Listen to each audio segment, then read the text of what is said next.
With the ever-increasing demand for greater speeds in aircraft, it has been necessary to remove every possible projection from the outer surface of the airplane.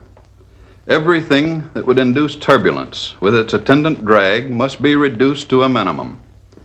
The use of a rivet, whose head is flush with the surface being riveted, eliminates the drag of the ordinary rivet head and thus aids in accomplishing our higher speeds. The choice of method to be used in flush riveting is based on the thickness of the sheet next to the manufactured head.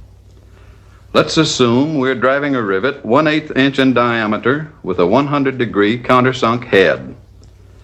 Probably the best production method involves sheets of 40 thousandths thickness or greater. We start with the assembly of the sheets, drilling the correct size hole for the given rivet.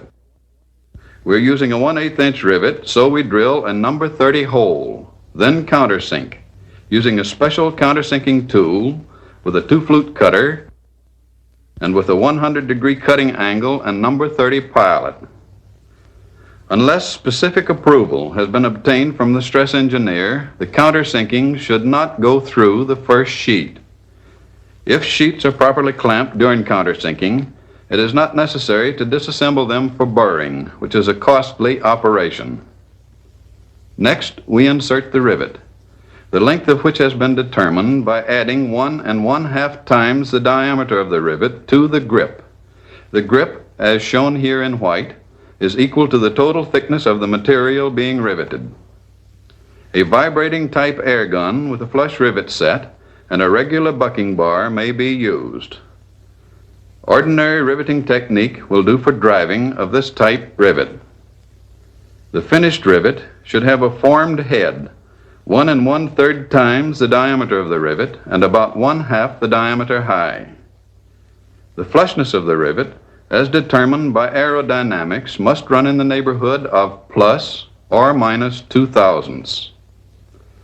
We have just demonstrated the countersink method of riveting. This is a method used when both sheets are over 40 thousandths in thickness. Structural requirements make it necessary to dimple the sheet next to the manufactured head if this sheet is under 40 thousandths in thickness. This double dimple method is used for flush riveting thin sheets. Here again, we start with the number 30 hole and follow this with insertion of the rivet.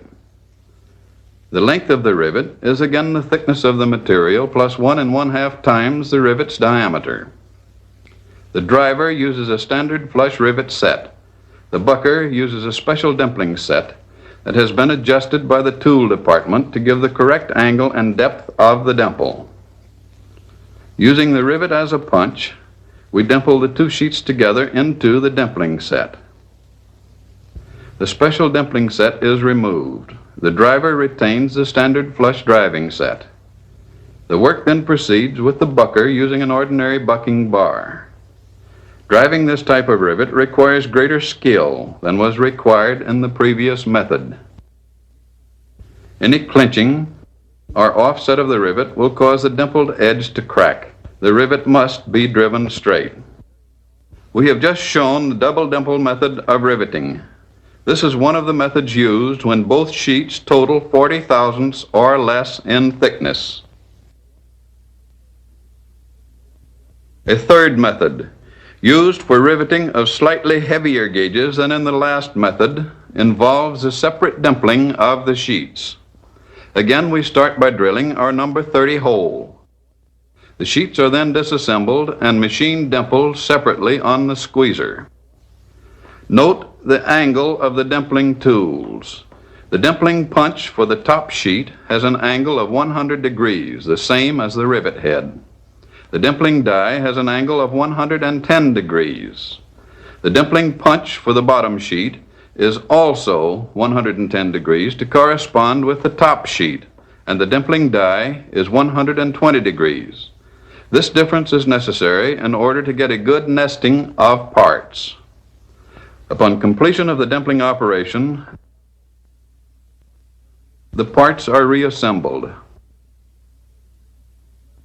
Sheet metal riveting clamps are used to hold the parts together until riveting is completed.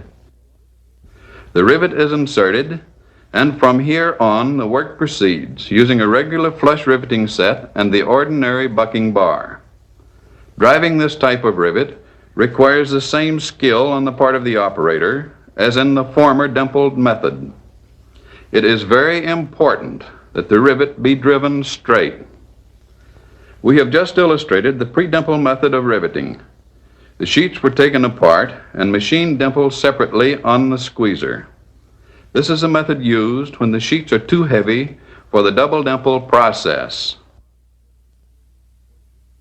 For sheet gauges where the top sheet is too thin to countersink and the bottom sheet too thick to dimple, we must use a combination of pre-dimpling and countersinking.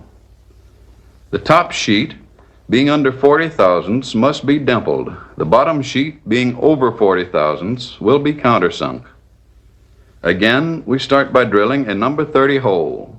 Sheets are disassembled and the upper sheet is machine dimpled using special dimpling tools on a squeezer-type machine. The bottom sheet is countersunk using the special countersinking tool. The angles of the dimple and countersink are very important. The angle of the dimple next to the rivet must be 100 degrees because the rivet head is 100 degrees. The angle on the opposite side of the sheet is 110 degrees. The angle of the countersink is also 110 degrees. Parts are reassembled using sheet metal clamps. Rivet is inserted. This is followed by driving the rivet using a standard flush driving set and bucking bar. This riveting technique is fairly simple because there is no lip on the under sheet to cause cracking or failure from clincher rivets. We have just demonstrated the combined countersink and dimple method of flush riveting. This combination is used in cases where the sheet next to the rivet's manufactured head is too thin to be countersunk and the bottom sheet is too thick to be dimpled. Now let's review the four methods of flush riveting just demonstrated. Countersinking, used when the top sheet is 40 thousandths thickness or greater. The flushness of the rivet is obtained by setting it into a hole countersunk by a special tool. Double dimpling, used when the total thickness of the sheets being riveted is 40 thousandths or less. In this method, the flushness of the rivet is obtained by using the rivet itself as the punch to form the dimple. Pre-dimpling, used when the top sheet is 40 thousandths or less, and the total thickness of both sheets is over 40 thousandths and under 90 thousandths. The flushness of the rivet is obtained by setting it into a dimple formed mechanically on a squeezer.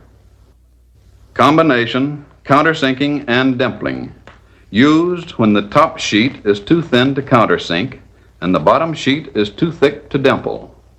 The top sheet is dimpled and the bottom sheet is countersunk. The result obtained by each of these different methods is the same.